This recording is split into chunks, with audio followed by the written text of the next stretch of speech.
Well, good morning, everybody, and welcome to the 23rd meeting of 2013 of the Rural Affairs, Climate Change and Environment Committee.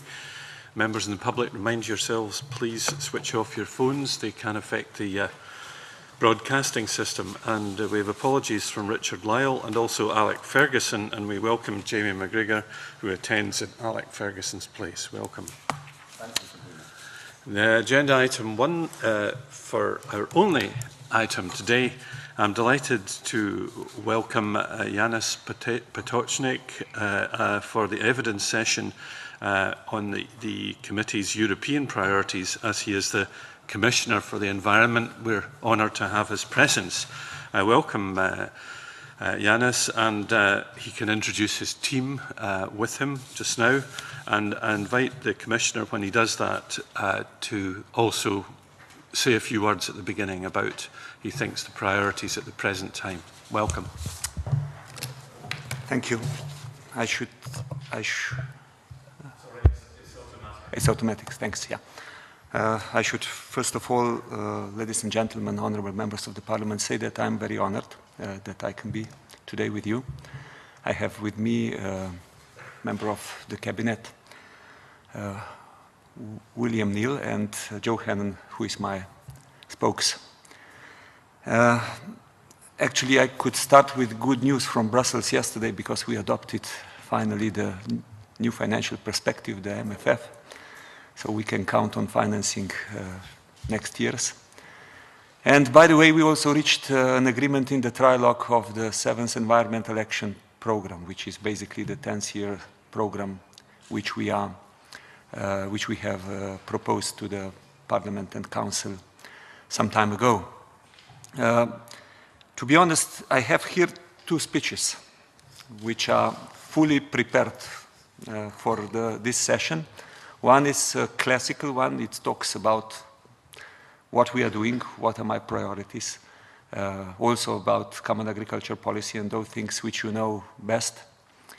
And I do count that basically this will be the questions which you will anyway ask me. So I will rather go to the second one, which talks a bit more about some of the challenges of today's time, of my philosophy, how I try to approach to the questions which are connected to the environment.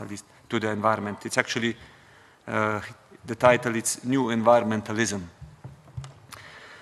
I'd like to talk to you today about the context of our work, and in particular, the need for the new environmentalism, actually, that begs the question, what is or was not old environmentalism, and what is or was wrong with it?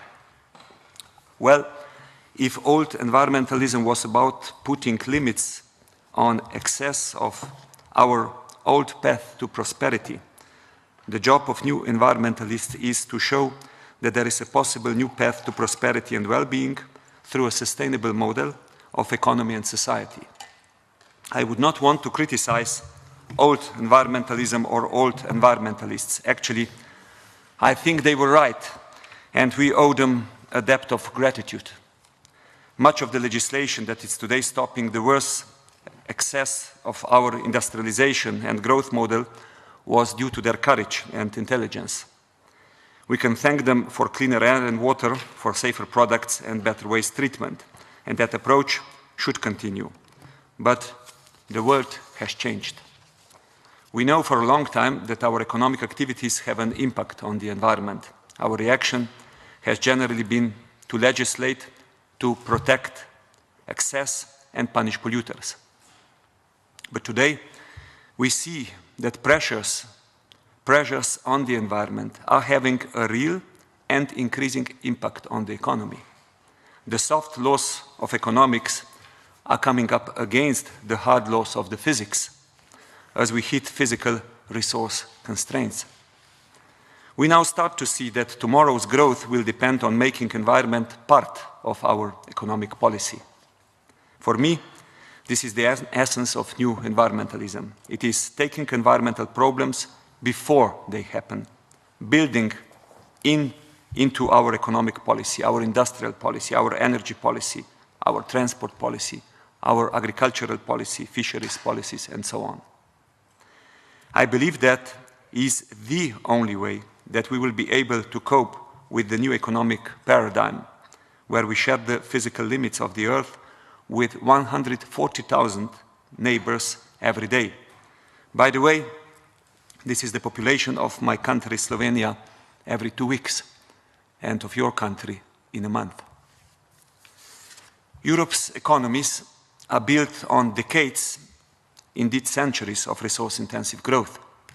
Throughout their evolution and diversification, our industrial economies have provided great advances in wealth, health, living standards.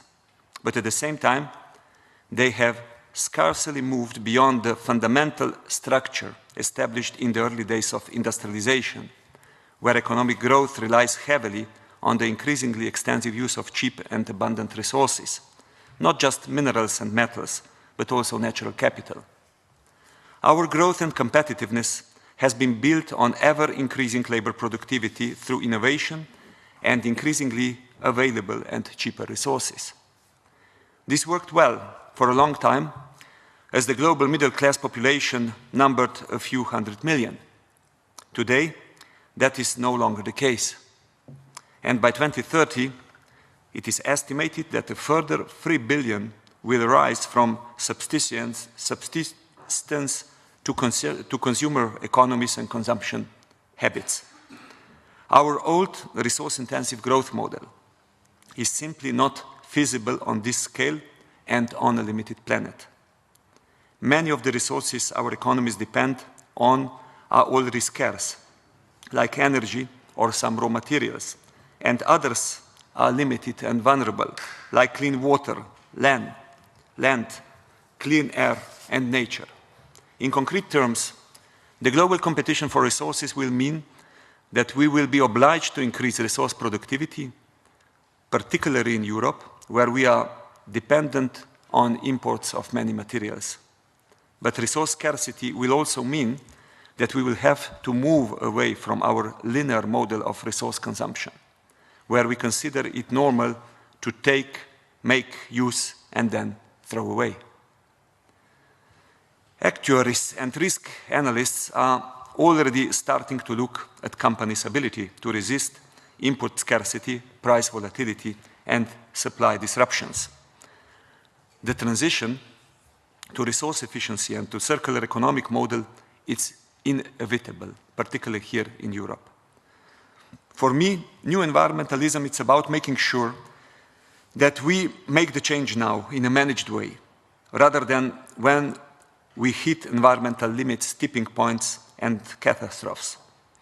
That it's a major challenge, perhaps the principal challenge for we policymakers in Europe in the coming decades. But you might well be asking, isn't this a challenge for the private sector to face? Well, clever companies are certainly getting ready. They see that natural resources are a significant factor of production. They see that resource costs have become more critical to manufacturing productivity than labor costs. I speak regularly to such companies, and they reassure me that I'm right. Yet, I'm constantly aware that most companies have still not woken up. For many smaller companies, this is simply because they do not have the luxury of teams of strategists. They are just getting on with their core daily business. For others, it is because they are delaying the inevitable, trying to squeeze the remaining rent they can get from the existing system, living in the never land. But if Europe's future in macroeconomic terms is in maintaining competitiveness through better use and then reuse of resources, what can new environmentalism do to facilitate this transition? The change in mentality is the biggest challenge we are actually confronted with.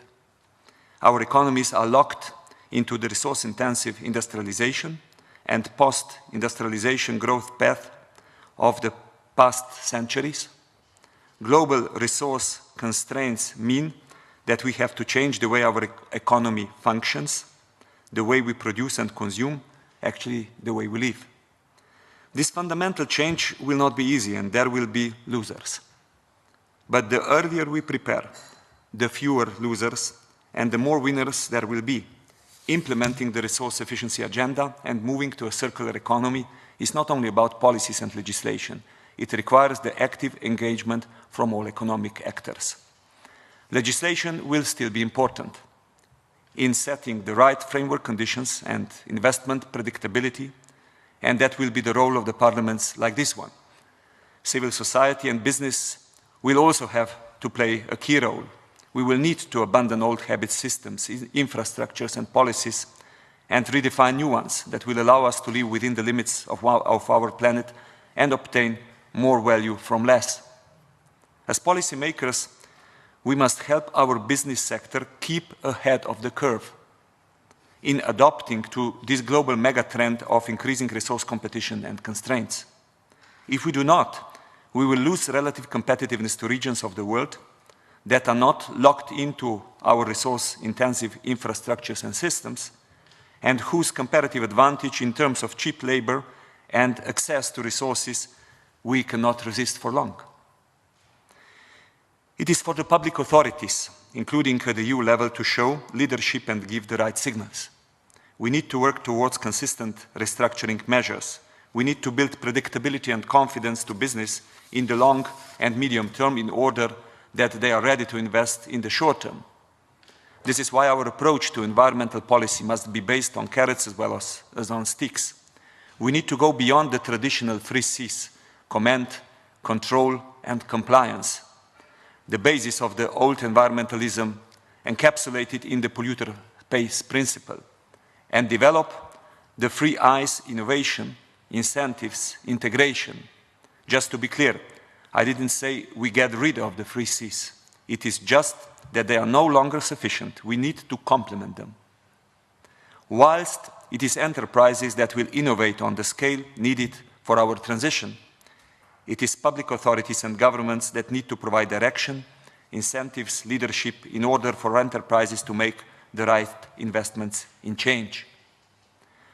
As the situation is today, market forces are too slow and imperfect. The financial, business and economic world takes too much of a short-term view. And us politicians tend to work too tightly only around electoral cycles. We should work in parallel on 3 different timeframes. First, the transition requires a long-term vision for investments and systemic changes. Second, we need to support the medium-term potential of our green technology industries in Europe, which have a technological and market lead in markets that are developing fast globally. And third, in the short term, we need to stimulate economic growth in the most promising sectors for quick growth. One of these is waste and recycling, but there is also retrofitting for energy efficiency, which has great potential for kick-starting our economies and creating quality jobs. On Monday, we held a meeting of ministers, members of European Parliament, CEOs and other stakeholders, the European Resource Efficiency Platform, which adopted recommendations on what actions we need in short term to become more resource efficient.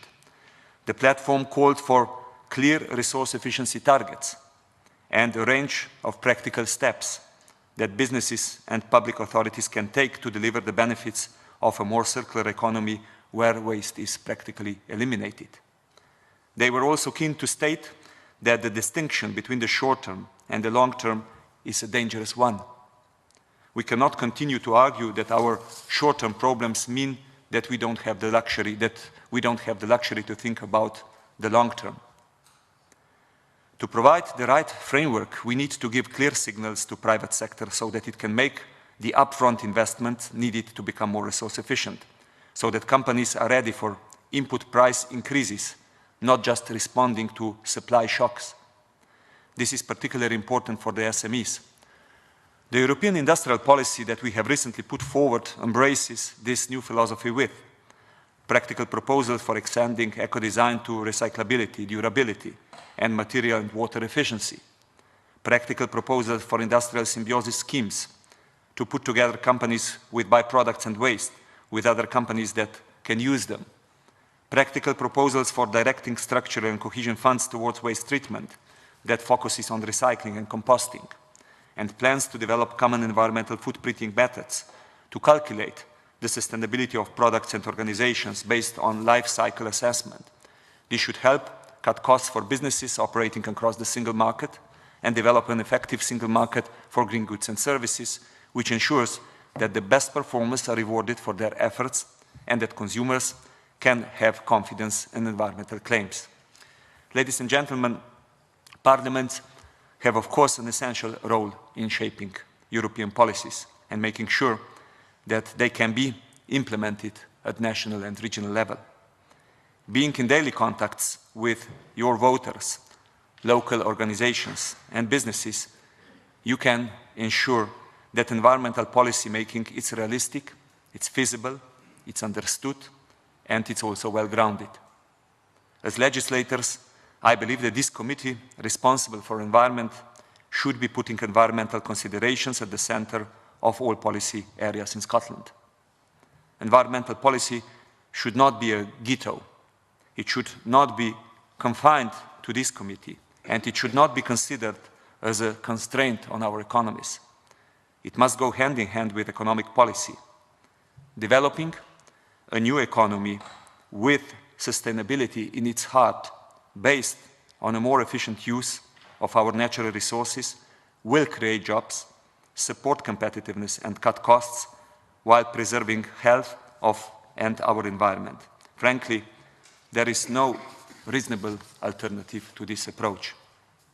To summarize, there are for me, two major misconceptions which me often hear. The first one is, because of the crisis, we should first focus on our short-term measures. This short-term, long-term divide is simply artificial. And it is leading to the postponement of some of the policy decisions which are absolutely necessary today if we want to answer to the challenges which we are seeing coming. How urgent it is? The reality is that, for example, if we are looking to the climate change, the reality is overshooting the estimates of all the models which we have created. Second, I have mentioned before 140,000 people per day additionally on the planet. You have all heard the figure 9 billion up to 2050. Actually, it's 2045. But I will translate you that figure that you would know exactly what does it mean. In one generation, we will have on the planet more additional people than it was the total population at the beginning of previous century. At the previous century, the total population was 1.5 billion. In 30 years, we will have additional 2 billion. So it's not the same rules of the game anymore. And this policy making, which is based in short-term logic, and we have to admit that as politicians, not that we would be tempted to think short-term, but we are rewarded if we think short-term by our voters. And also the business leaders are awarded if they think short-term. All their business awards are on yearly accounts or maybe even quarterly accounts. And this logic simply doesn't fit anymore to the challenges which we are facing in the 21st century. So that's, I think, the first major mistake which we have to be careful not doing it. And the second is the one which I already mentioned: environmental protection is an obstacle to economic growth in Europe. Economic growth in Europe in the last 5 decades, according to the OECD, was, in the 1960s, average was 5.4, 1970s, 3.8, 1980s, 3.1, 1990s, 2.3, and last decade, 2000-2010, 1.4. Nothing of that has to do with environmental regulation. Only the world is changing, and we are facing totally different, interconnected, interdependent world where knowledge is fastly transiting all the borders, countries, where you can invest in any part of the world in a fragment of a second. That's how the reality looks. And of course, that makes us here in Europe that we are facing with much more problems than before. Why environmental story is crucial for the competitiveness? We are a resource-intensive economy. The industry actually the industrial revolution starts here. We are one of the most densely populated continents. What we are seeing in the last years is that after the 20th century, when the resource prices were dropping, with exemptions of 2 world wars and oil crisis, the composite index was going like that. From the beginning of the century, we call it a hockey stick. So the increase of resource prices average from 1998 to 2011, it's 300%. And 87% of European companies are expecting this trend to continue. So they expect in the next 5 years the increase of their input prices. Already today, the cost structure of European industry is that, I'm finalizing in 1 minute, that 18% of German industry, for them, it's not the cheapest labor, for them I have the data, 18% is devoted to labor, 43% it's devoted to resources. So we economists speak about labor productivity, but this is past time. We need to speak about total factor productivity because this is influencing on competitiveness. And in Europe, we are absolutely import dependent. We import today 60% of energy. It is estimated that in a decade or 2, we will go to 80. We are importing 6 times more raw materials than we are exporting. We are the most per person import dependent continent. So if you put those things together, you don't need to be a really PhD economist to understand that if we want to keep industry in Europe, and we want to, then we need to take the things into account.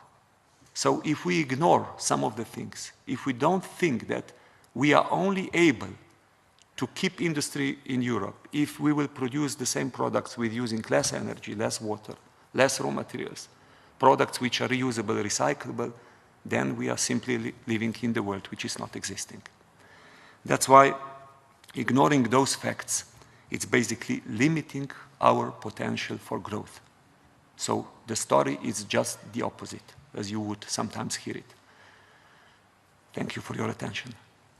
Thank you very much indeed, because I think we tune very closely into the definition of the new environmentalism that you talk about, because our country, obviously, although it's small, can be a major contributor to not only the production but thinking that goes in as a good example for others in Europe as to how we approach these particular crises. And I think it would be best if we, in the time available, tried to split the questions up that we have into about 3 areas. One, I think, on maintaining nature and biodiversity is one which I know people here want to ask about. I think we want to maybe talk about your views on resources as a second item, and we'll leave a third one kind of open at the moment to see if we can pick that up. So if we kick off on the basis of nature and biodiversity, I believe that we are facing an enormous problem with unwanted invasive alien species. We're also dealing with diseases of many of our major plants, and also the problems that we have with bee population. And these are areas in which I think various members would like to ask some questions. So if I kick off with the upfront issue about neonicotinoids and the approach of the Commission, and just ask you, are governments responding to the current research, or are they objecting to the criteria that have been identified in your decision to make a ban on neonicotinoids? Yeah. Actually, that's my friend which is responsible, but of course I'm following that closely because it's absolutely crucial also for maintaining the biodiversity. And you know, frankly, member states responded in a way that they did not respond it. So it was no quorum either for solution supporting it nor for blocking it. That's why it was on the Commission to decide, and we decided as we decided. I think we absolutely believe that it is crucial that we base our decisions on science and on knowledge which we have acquired. And that's why we reached the solution, we reached the decision. I think it is banned for 3 years, if I remember well. And I think it is very important. Bees are a kind of species which you know that they are sensors of what is happening in the environment. And we took simply our responsibility, which we need to take in this kind of moments. So if we're talking about that, we need, in your terminology, to have innovation, because we can't go back to the previous chemicals that were used. Is there a sense that Europe can drive the research that will allow us to actually find other means to allow crops to grow, but also save bees? Yeah, of course the answer is yes. By the way, I was before Commissioner responsible for science and research, and I know all the efforts which we are doing in that. I would just like to draw the attention of honorable members of this House and this committee that we have some time ago adopted the REACH legislation, which is basically the breakthrough of risk management, which we are doing with chemicals in Europe. It's becoming a kind of a pretty much world standard. US is doing it a bit differently, but if we look to China and other parts, they are very much looking how we are working with the REACH. And on one hand, it's basically creating incentive for the industry that they innovate in the direction which you mentioned. On the other hand, it's of course providing safe to our health and protecting the environment is actually, of course, we are, to be frank, we are remedying the mistakes which we have done in the past, where we didn't know as much as we did and where we did not understand as well how those things are actually directly connected with our humans' health and also with the protection of environment. And of course, when you have lock-in investments and when people have invested in the past, basically in good faith, then you need to have a transition process through which you phase out those things. And REACH is basically that. REACH is a clearly defined process through which you create a risk-managed environment which is handling chemicals properly. Thank you. Jim Hume, followed by Jamie McGregor. Thank you, Convener, and good morning, Mr. Potočnik.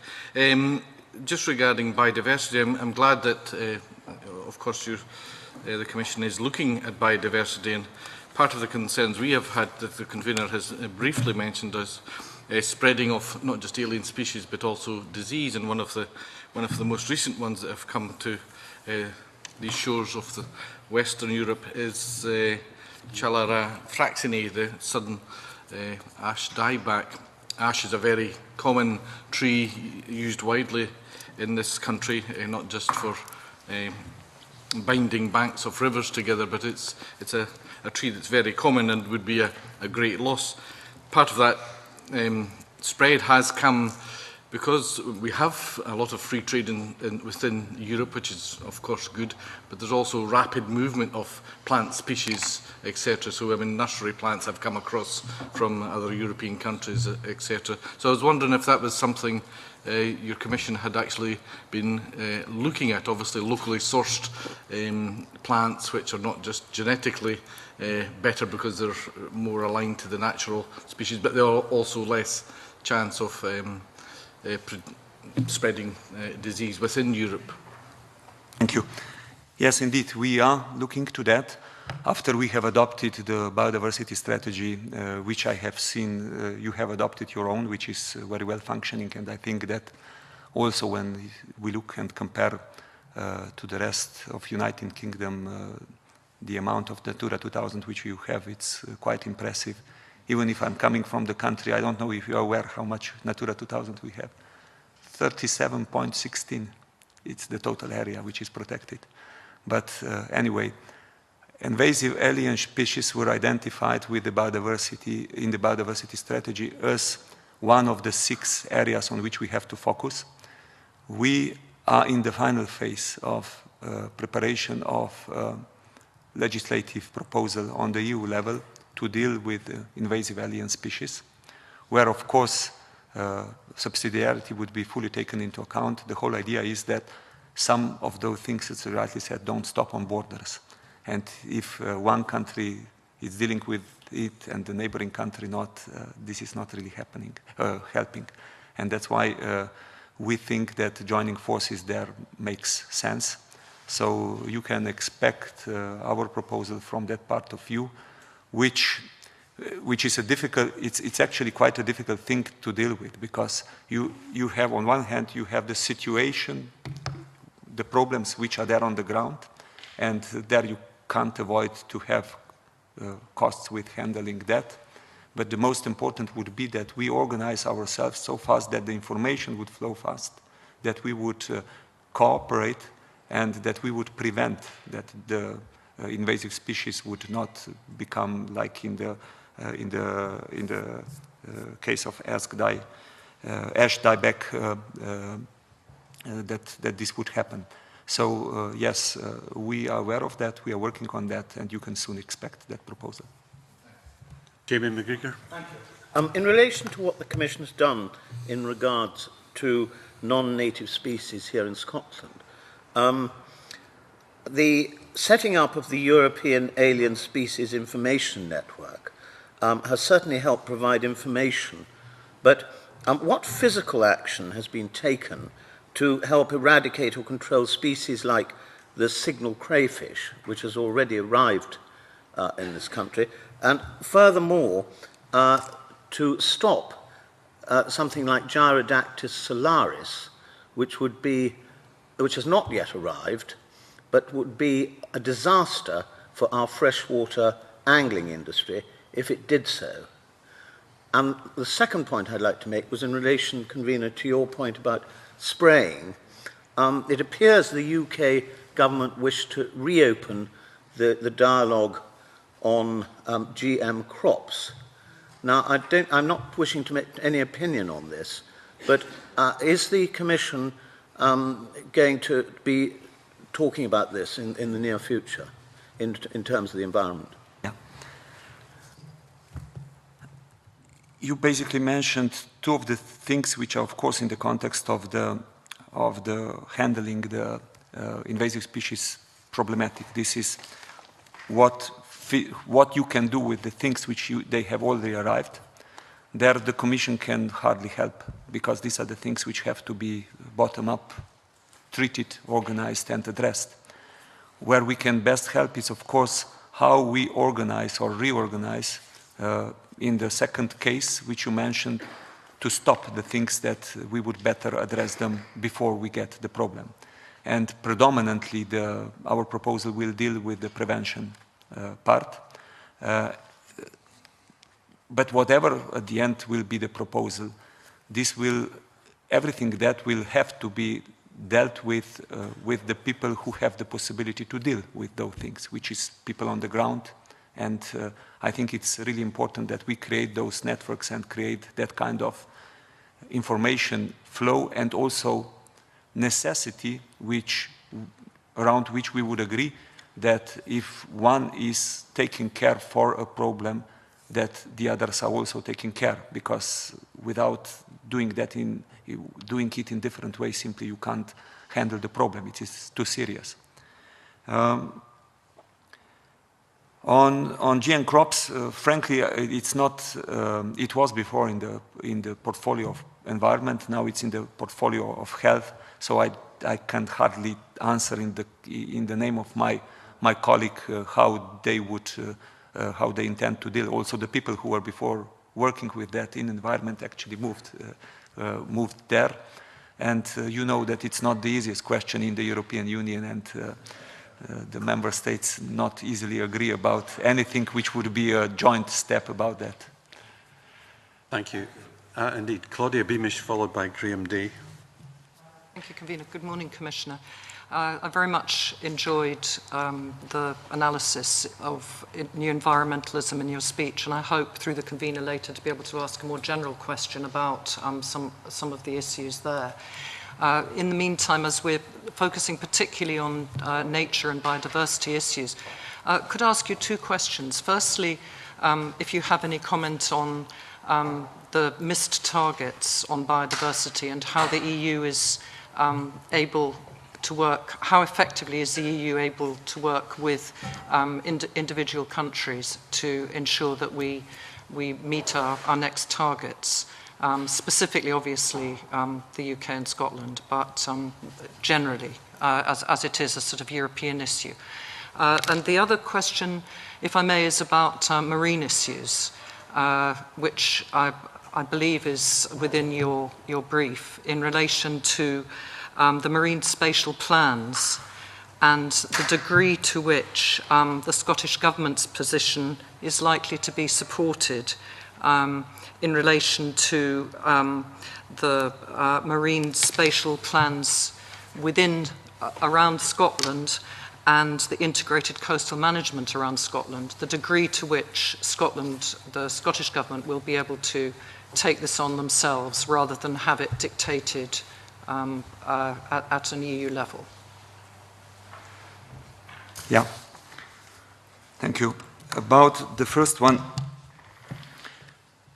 the reason why we started with the work on the new biodiversity strategy was exactly the one which you mentioned. We have brutally missed the targets in 2010, and we tried to create a bit of different strategy which would not look around everything and try to be covering everything, but really focus on the things which should deliver. By the way, I think that Nagoya meeting of Biodiversity Convention of Biological Diversity, CBD, was one of the most successful meetings which I participate. For me, it was the revival of hope to multi-international environmental possibility to approach after all the difficulties which we have seen in climate change. And we also reached an agreement there about ABS, access and benefit sharing, and the new so-called Nagoya Protocol. In Europe, our part of the response was exactly the biodiversity strategy, which was also the response here in Scotland, and also in United Kingdom. And it is obvious that via the way how we have agreed on EU level, we are actually committing each of us that each one of us will do its own part of the business. When it comes, of course, to things, either all have done the steps which are necessary, that's where, of course, we take this reassurance, and that's our responsibility to look. But, of course, all of us have to do that important part of the job, and we do appreciate wherever we come to any country which is taking that seriously and understanding that the problem of biodiversity is together with the climate change. It's at least on the level of the climate change challenge. And that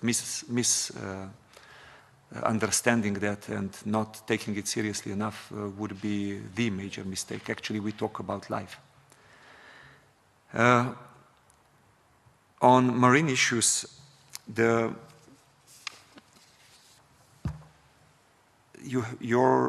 your parliament, the Marine Scotland Act passed in 2010, and the regional marine plans will be created and by marine planning partnerships. Your act does not mention ICZMs, but provides the mechanisms by which it can be delivered. So I think that in the context of marine spatial planning and integrated coastal management, which is many times the issue, that you should not have the problem. Our estimate is that the way how you are addressing it will lead to coherence, and it's the way how these things should be handled. Thank you. Graham Day, please. Thank you. Good morning, Commissioner. I wonder how important to securing biodiversity is proper greening of the CAP.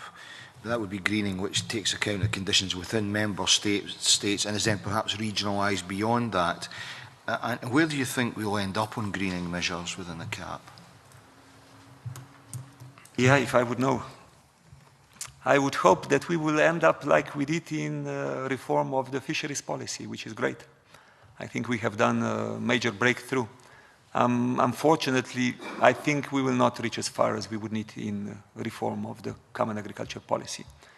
For me, you know, in that integration venue, which I tried to explain before, I think it is fundamentally important that we understand how greening of the CAP is actually important for this integration way of approach.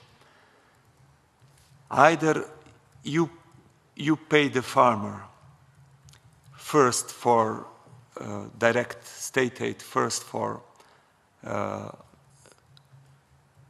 supporting his production, which is, in brackets, contaminating water, and then you pay from the same budgets to decontaminate water, or you pay them not to contaminate water.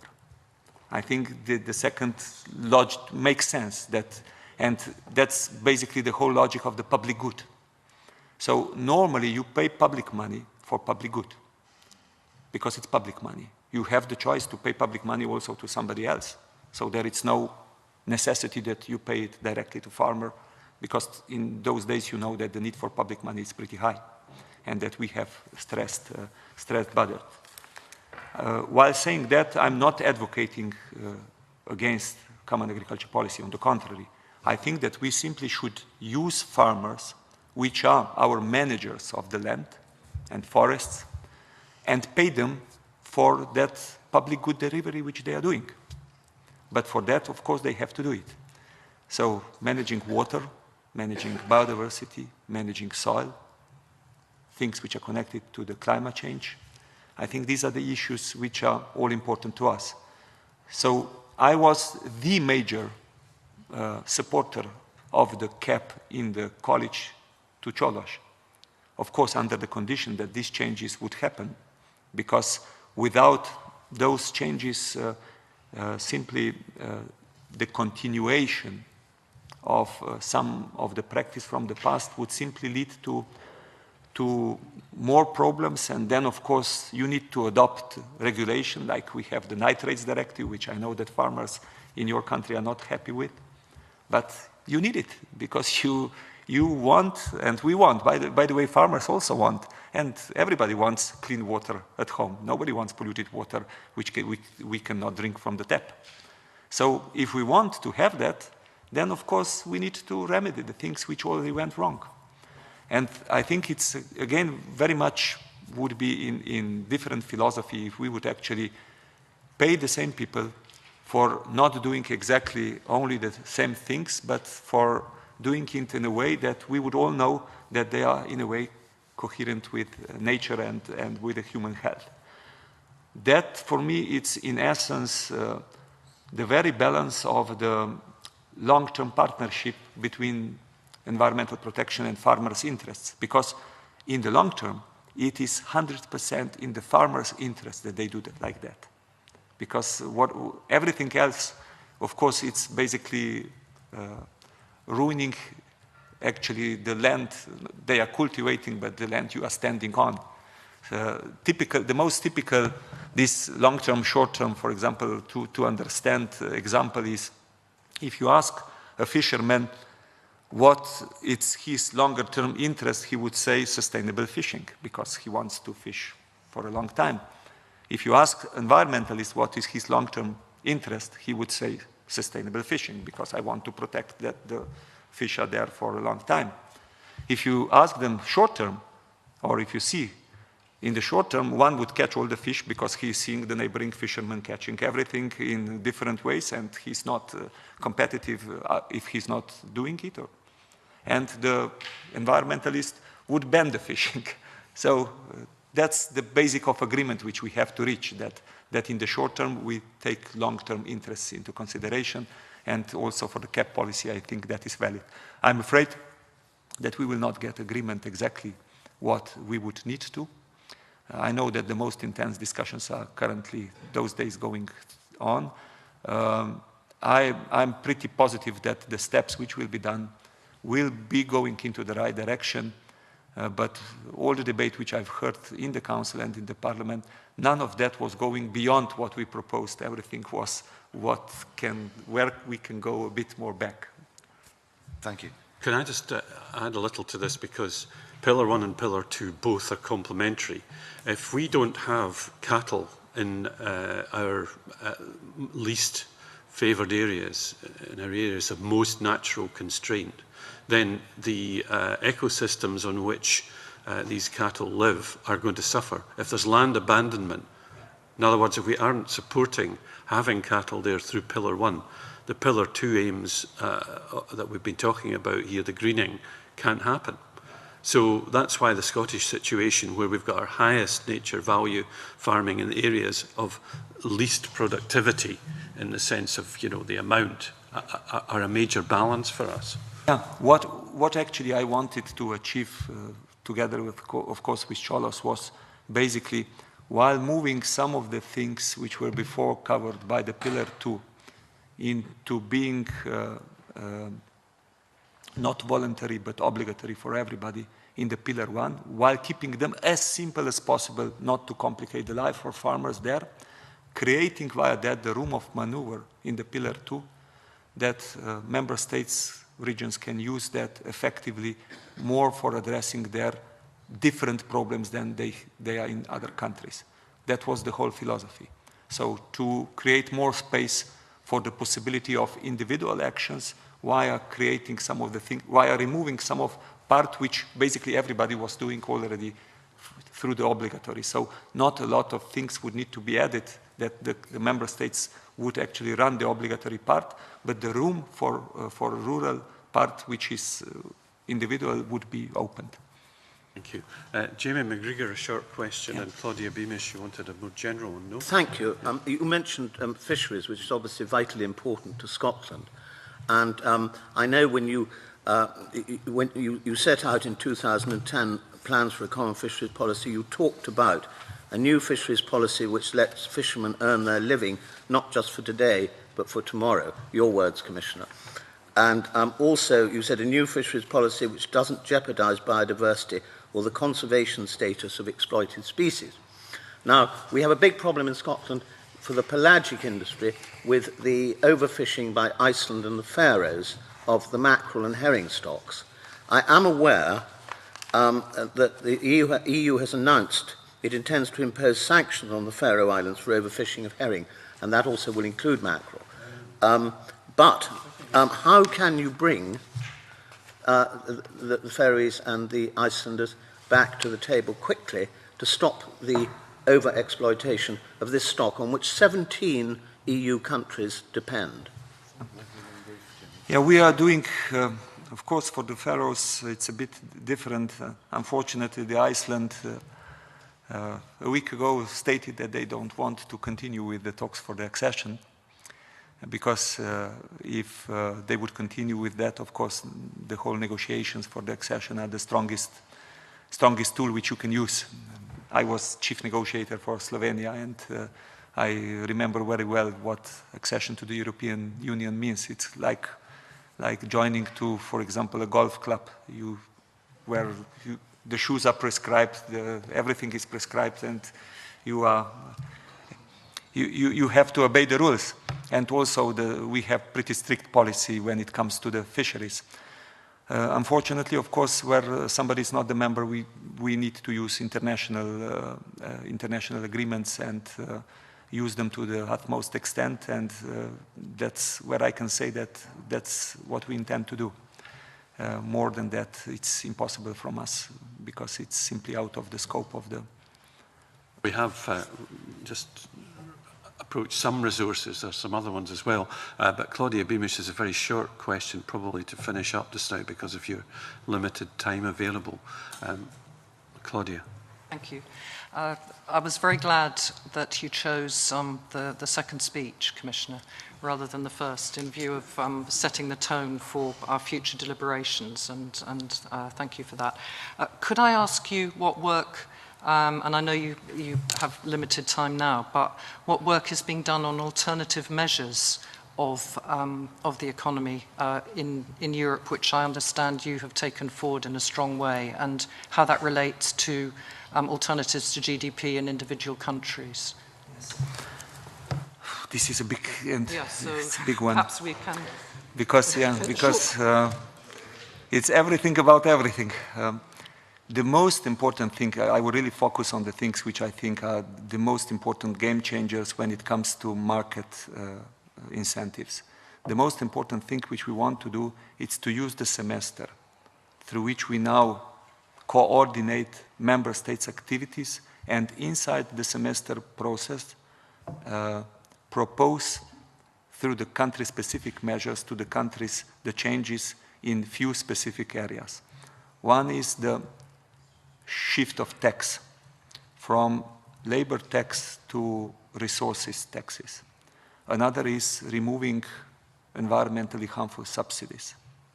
Another is green public procurement. 18% of European GDP is public procurement. It's an enormous force for change if you want to use it smartly. Then there are also advices how to better use innovation, in particular in water efficiency policy or in the waste treatment policy. We are also shifting all our internal tools in a way that they would be more aligned with our legislation. For example, in the future, you will not find anymore that from the public money of European Union, from structural cohesion funds, there will be possibility to fund landfilling, because it's not in line with our waste hierarchy approach.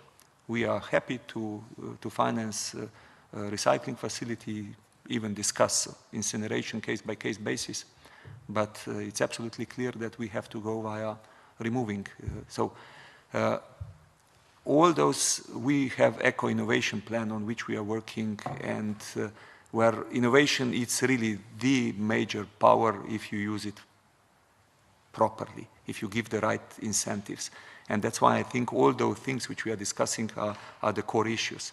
For example, one problem which I see, it's we tend to discuss a lot about increasing energy prices. But I think that high energy prices are unfortunately here to stay. All the estimates of, for example, International Energy Agency are telling us that prices of energy in Europe will be, for example, higher than in US, where will be higher than in China, but it will be lower also in Europe than in Japan, for example, because of facts of life, because of the import dependency and all the things which are clearly framed. So I do agree to talk about those things and to address them, but it would be even more important that we would basically understand that we should factor in our decisions for our future structures that our energy price will be high.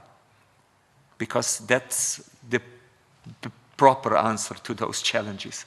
And I think that these are the things which we are trying to address in line with the philosophy which I explained before.